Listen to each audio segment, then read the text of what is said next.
All right, y'all. We going down memory lane a little bit right here. We got how messed up was Bounty Gate by the Gridiron. I remember this era a little bit. I was a little younger, but I remember it. Uh, I don't know. I may have some mixed feelings about certain things because it is football. It's a physical sport. But again, when you are out there trying to hurt somebody, it depends on the fashion of it. Trying to hurt somebody on a big hit. I mean, obviously that's your job, but after the whistle is blown, that's something different. But again, we'll micro analyze here and give me your thoughts in the comment section. How does a team get their GM suspended 8 games, assistant head coach suspended 6 games, their head coach suspended the entire season, and the defensive coordinator suspended indefinitely, while also being fined $500,000 and losing 2 second-round draft picks? That is hefty. Kill the head, the body. We've got everything in the world to make sure we kill. This is crazy. Oh my gosh. This stuff was crazy when this came out. He was good. He was good with everything he said up until this here. But the question is, who was recording these conversations? Is this normal in NFL locker rooms for meetings to be recorded? Or at least the audio? Is that normal? I don't know. Not an NFL player, but y'all let me know if y'all know anything of this or remember when this came out. Frank Gore's head. We want him running sideways. We want his head sideways. It's known as Bountygate, a Gosh. You paint a picture. I ain't gonna lie though. That's kind of how you want your defensive coordinator. That's kind of how you want your middle linebacker to talk. Like, nah, you don't want to be literal, and now you're not really trying to knock somebody's head off, but like, you kind of want them to talk like that a little bit. Obviously, in today's day and age, if you hit him with a shoulder, it's all good. At that point in time, it was a little different. You could hit with the helmet and not get a flag, but I mean, if it's a clean hit, it's a clean hit. You know what I mean? massive scandal in New Orleans that was so violent, nothing like it could be done again. But on the flip side, it might have also been the most successful crime ever committed in the NFL, because it literally changed the trajectory of superstars and their franchises. Bountygate went on for several years, but it was already known around the league most of that time. Even the NFL was aware of it early, but they did not take action right away. First, we need to understand how it all started. And to do that, we need to look at the arrival of defensive coordinator Gregg Williams. He was a DC in Tennessee from 1997 to 2000, spent a few years in Buffalo as the head coach, a stint in Washington as a DC, and then a one-year layover in Jacksonville before he was brought in for the New Orleans Saints in 2009. Reports indicate that Bountygate started soon after his arrival. Williams created a pool using his own money first, before getting many defensive players on the team to add to the pot themselves. The rules were simple. Gregg Williams wanted his defense to hit the other team as hard as humanly possible. The opposing players had to be knocked out of the game, either for a few plays, a few series, or the entire game. But most importantly, they had to get injured. The Saints players would be compensated for these specific accomplishments. They earned $400 for whacks, $1,000 for cart-offs, and $1,500 for knockouts when they knocked a player out of the whole game. But I mean, I guess if you're like a player that's like a second string, third string, your contract not really big, that's some cool bread to you. But if you're a superstar on the team, or I don't know, I feel like the average player, you bringing in tens of thousands of dollars per paycheck, and some hundreds of $1,000s per paycheck. So it's like, I mean, I guess you could say it's an incentive, but I don't know how big of an incentive is that really. Williams even kept a ledger detailing out the weekly earnings. Players were even urged to put their winnings back into the pool each week so the amounts would increase. Shirt. And when the playoffs came around, Williams would double them anyways. Up to 27 total Saints players took part in this pool. One of them, you might hear his voice every Sunday. But when playoff time came, Vilma was sweetening the pots of Bountygate. After their first round bye entering the 2009 playoffs, the Saints played the Cardinals, where the team was specifically targeting quarterback Kurt Warner, doing their best to injure him. Follow Kurt Warner. Bobby McRae's going to come across. That's a clean hit. Kurt Warner still down. Jeez. On the interception, he went to go and make a tackle. And he got flipped. After destroying Arizona, the Saints went on to play the Vikings. The quarterback from Minnesota that year was Brett Favre, and he had a big target on his back. Vilma threw in $10,000, with other players adding to the pool as well. By the time the NFC Championship game came around, the bounty He threw in 10K. See, that's reasonable. Again, especially for the players, you know, the second, third string, DT, DN, will linebacker, Sam linebacker, strong safety, free safety, left cornerback, right cornerback, nickel cornerback. You got a lot of players on that field, and they just trying to get some extra bread. And again, if they get paid tens of thousands of dollars, another, you know, to the right player, that could possibly what he put in 10K. They said other players put in money too. You know, ain't no telling how high it got. I'm gonna say under 100K, but we could say max maybe middle 50K. You know, max maybe somewhere around there. But you know, I don't know.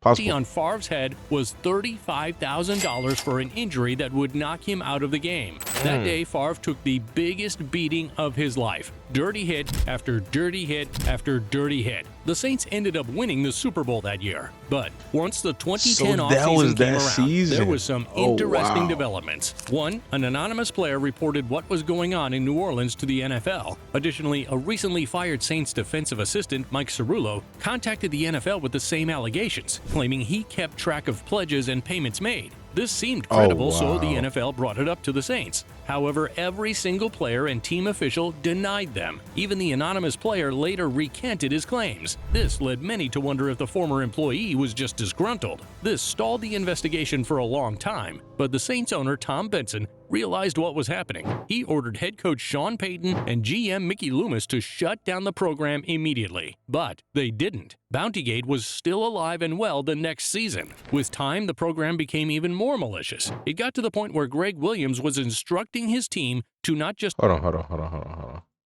What happened? ordered head coach Sean Payton and GM Mickey Loomis to shut down the program immediately. But they didn't. Bountygate was still alive and well the next season. With time, the program became even more malicious. It got to the point where Greg Williams was instructing his team to not just attempt to injure players, but also to go after their old injuries. The Saints That's tough. It's tough because it's like it's football, you know. And at the end of the day, yeah, you don't. That is looked at as dirty. But it's like even if a coach is not telling a player to do that, and the player is out there doing that themselves, you know, intentionally trying to hurt other players. I mean, at the end of the day, yeah, it's dirty, but it's kind of what you signing up for while playing the game, knowing that there's players out there like that. But at the same time, you know, when you got the entire defense incentivized to play that way, that is a little different. That is a little different. There's something else I wanted to hear. the next season. With time, the program became even more malicious. It got to the point where Greg Williams was instructing his team to not just attempt. And then on top of that, again, they just won a Super Bowl doing that. So you know they're going to go even harder the next season trying to do it. To injure players, but also to go after their old injuries. The Saints battled through their 2010 season. Their defense was still terrorizing opponents. Greg Williams was still manning the unit, and his beliefs hadn't changed. The Saints finished the season 11-5, unable to win the division, but making the playoffs as the 5 seed in the NFC. The first round of the playoffs, they faced the Seattle Seahawks, a new round of playoffs with new bounties on players' heads. This time, the targets were quarterback Matt Hasselbeck, running back Marshawn Lynch, and wide receiver Mike Williams. The Saints lost that game and got bounced from the playoffs, but it was the ensuing 2011 season that was going to be the peak of Bountygate. Is that the year Marshawn had that run? Against the Packers, a bounty was placed on Aaron Rodgers. Even Reggie Bush's agent, Michael Ornstein, offered up $5,000 for anyone who could knock Rodgers out of the game. This was Wow. all documented in an email, by the way. Their division rival Cam Newton also had a bounty on his head, and many Bears players were convinced Jay Cutler was targeted when he was sacked 6 times in their Week 2 matchup, and nearly lost his voice when a Saints player kicked him in the throat. It's as if the Saints had been instructed to purposely give out dirty hits. Eventually, new evidence came to light, so the NFL's investigation started up again late in the 2011 season. But since they weren't entirely certain of the facts yet, the Saints were allowed to keep playing. So then the playoffs rolled around. That is wild by the O-line to let your quarterback get hit that many times.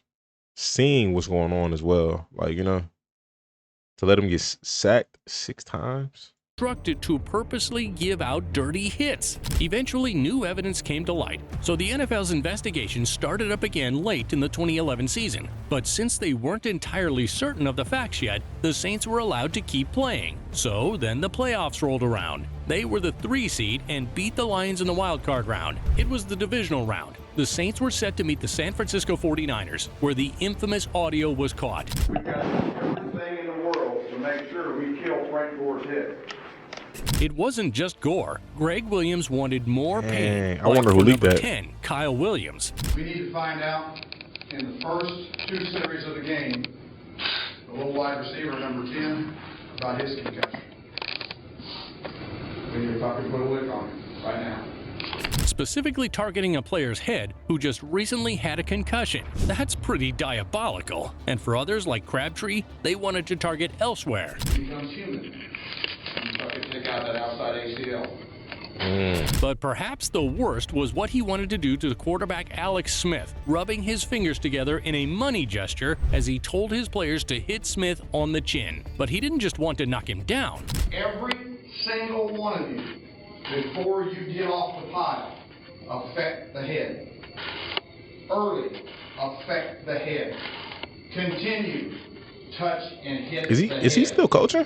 Even with the bounty hunting, the 49ers managed to win that game, ending the Saints' season. The investigation had been going on all this time. So during that offseason, New Orleans received the most consequential news in I can see why the Saints lost that game. 49ers had some dogs. If I'm not mistaken, this is when they had Patrick Willis, Navarro Bowman, Aldon Smith, Dante Hittner. Who the other safety that they had? They had another safety who was a hard hitter. They had some dogs, man.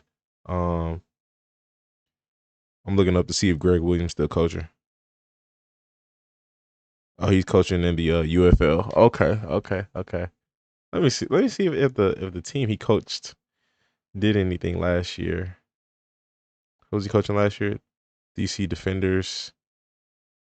I think they were decent last year. I don't know.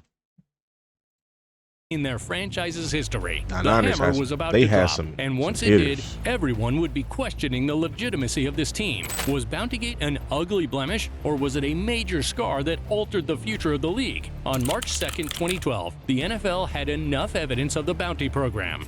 When the NFL investigation comes out and said, and found that you initially lied when asked about the existence of it and then instructed your, defensive assistants to lie.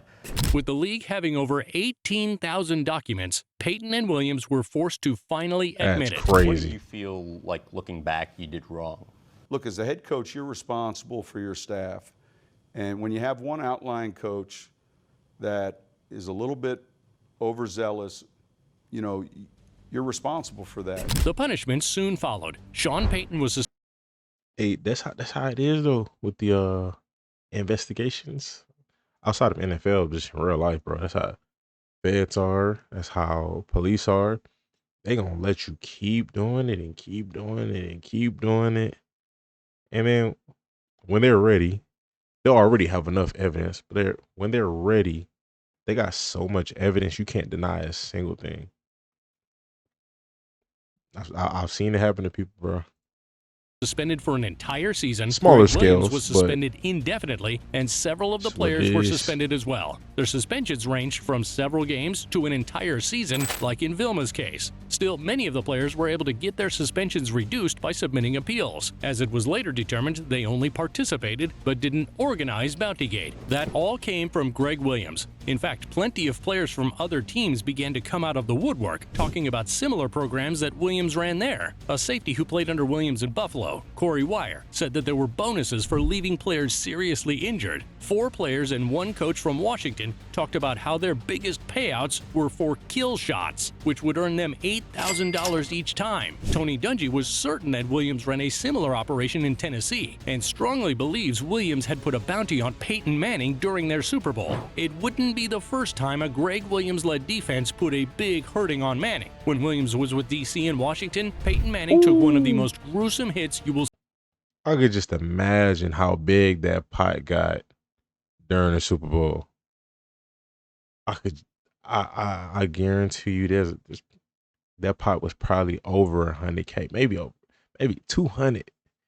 Ain't no telling. I'm pretty sure they had a huge hit on Peyton Manning.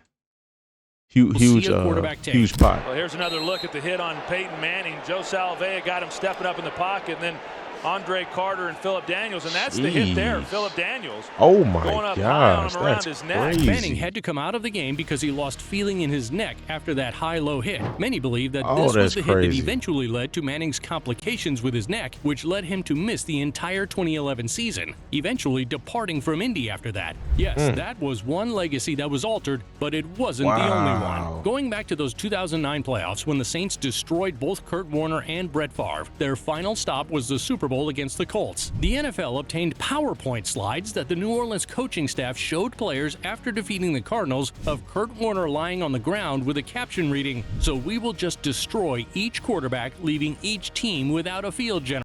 1 down, 2 QBs to go." And then more slides of Favre being helped off the field after they beat the Vikings with a caption reading, "Boo effing who, mission accomplished," versus Warner and Favre. And then the next slide reading, "1 more QB to go." Manning wasn't specially named, but he was obviously the next QB. The Saints won that Super Bowl, one they were not favored to win. The 2009 Saints had the #1 scoring offense, but the 20th ranked defense. But what the defense lacked in skill, they made up for in bounties. They did what they had to do to level the playing field, even if it meant going for serious injuries. Not only were the Colts more well-rounded with the 7th best offense and 8th best defense, but so were the Vikings with the 2nd best offense and 10th best defense. It's hard to say if the Saints would have gone all the way to win the Super Bowl if they just played clean. It's clear Bountygate was a big part of their actual game plan. The malicious hits on Favre left him hobbling, too scared to run, unable to make good decisions. Many believe the scandal forces us to place an asterisk against that Super Bowl win, the only win for that franchise, for Sean Payton, for Drew Brees. It's possible that Bountygate took a second Super Bowl away from someone like Brett Favre, or maybe it took away Manning's chance to win 2 in Indy. Love him or hate him, Greg That would have Williams been is an a interesting huge Super Bowl. reason why New Brett Orleans Favre has a versus Super Peyton Bowl, Manning. even if it's surrounded by the biggest scandal in NFL history. Thanks for watching. If you liked our video, be sure to subscribe and check out our other videos. Shout out to the gridiron, man. Yeah, it is a little touchy. Again, like I said, when it comes down to the topic of hitting people. Now again, if it's a clean hit and it's a so-called bounty out, if the hits are clean, cool. But again, I do feel like, a lot of that stuff was dirty. If it's in between the whistle, cool, and it's a clean hit. Now the idea of intentionally hitting somebody's knee because they have an ACL injury, well, previous ACL injury, that is very dirty. But like I said, clean hits, all good in my opinion, But yeah, y'all let me know your thoughts in the comment section. Let me know your thoughts. I can see, like I said, if he's out there coaching, he's telling everybody, hey, we got a game plan for this guy. We need to put hits on this guy, and his players constantly hitting the same guy, but they're, again, not intentionally attacking injuries, not intentionally trying to knock a guy out, just nothing but clean hits. That's a little different. But yeah, y'all let me know your thoughts. Appreciate y'all for watching. Subscribe, stay tuned. Stay blessed.